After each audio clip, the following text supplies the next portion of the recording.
Bonjour à tous et bienvenue dans votre émission Voyage en expertise sur la restauration collective. Aujourd'hui, nous nous posons la question quelles sont les bonnes pratiques à respecter lors d'une réception de denrées? Sujet qui fait partie du premier processus opérationnel, celui qui consiste à approvisionner, stocker et gérer la cuisine. Le contrôle à réception des livraisons de denrées est important à réaliser de manière systématique, à minima selon un plan d'échantillonnage si vous n'avez pas le personnel nécessaire pour contrôler de manière exhaustive la totalité de la livraison.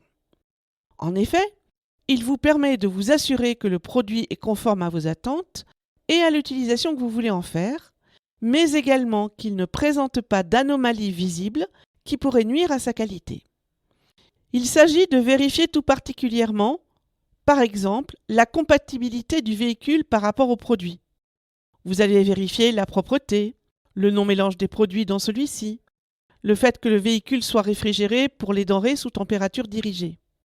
Vous devez également vérifier la conformité des températures des produits réceptionnés à la réglementation, en tenant compte des températures réglementaires en fonction des catégories de produits réceptionnés. Par exemple, les surgelés doivent être à moins 18 degrés à cœur.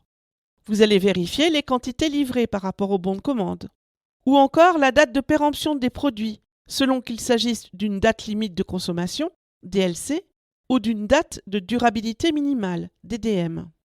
Vous devez également vous assurer de l'intégrité des emballages, et par exemple, repérer les poches de viande fuitée ou les boîtes de conserve qui présenteraient des chocs trop importants pouvant entraîner la rouille. Vérifiez également la présence des étiquettes sanitaires, et n'oubliez pas le contrôle visuel de la fraîcheur, essentiellement pour les fruits et légumes et le poisson frais, pour repérer d'éventuels problèmes de qualité.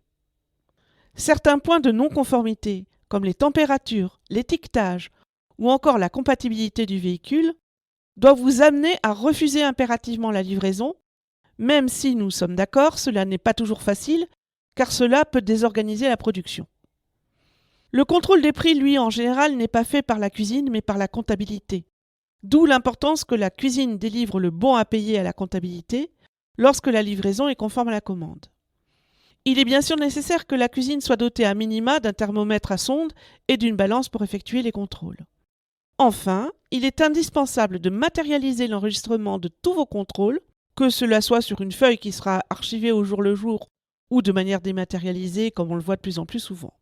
C'est important dans le cadre de votre PMS, le plan de maîtrise sanitaire, car c'est un élément de preuve de votre maîtrise de l'hygiène.